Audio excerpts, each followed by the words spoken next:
இப்போ ஃபஸ்ட்டு இந்த recipe ready பண்ணுறக்காக ஒரு மிக்சிங் பவுல் எடுத்து 3 பெரிய சைஸ் பெரிய வெங்காயத்தை நல்லா நீல வாக்கில் கட் பண்ணி உள்ளே சேர்த்துக்கலாங்க. மீடியம் சைஸ் பெரிய வெங்காயமாக இருந்துச்சு அப்படின்னா நீங்கள் 4 வெங்காயம் கூட கட் பண்ணி சேர்த்துக்கலாம்.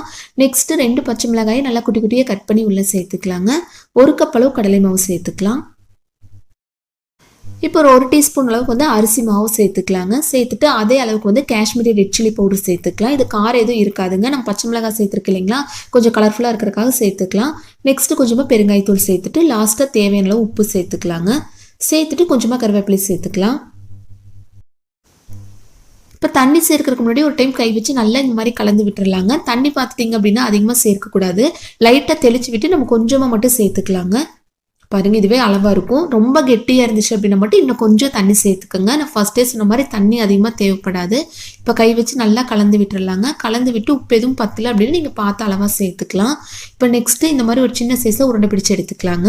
இல்லை உங்களுக்கு இதுவே கொஞ்சம் பெரிய சைஸில் வேணும் அப்படின்னா கூட தாராளமாக ரெடி பண்ணி எடுத்துக்கலாம். எவ்வளோ இருக்கோ அந்த அளவு ஃபுல்லாக இந்த மாதிரி உருண்டை பிடிச்சி எடுத்து வச்சுக்கலாங்க. அதுக்கப்புறம் எண்ணெயில் போட்டு பொரிச்சு எடுத்துக்கலாம். மீதி இருக்கிற எல்லாமே இந்த மாதிரி நம்ம ரெடி பண்ணி எடுத்துக்கலாங்க. எண்ணெய் காய்ச்சதுக்கப்புறம் இந்த மாதிரி உருண்டை பிடிக்க கொஞ்சம் கஷ்டமாக இருக்குது இல்லைங்களா, ஸோ ஃபஸ்ட்டு இந்த மாதிரி ரெடி பண்ணி எடுத்துக்கலாம்.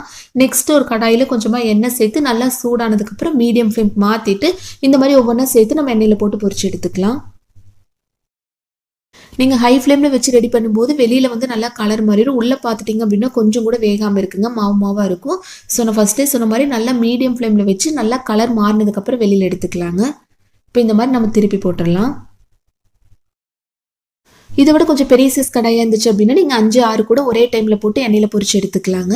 இப்போ எண்ணெய் ஃபுல்லாக வடிச்சிட்டு ஒரு பிளேட்டுக்கு மாற்றிக்கலாம். இந்த மாதிரி மீதி இருக்கிற எல்லாமே நம்ம ரெடி பண்ணி எடுத்தாச்சு பாருங்கள்.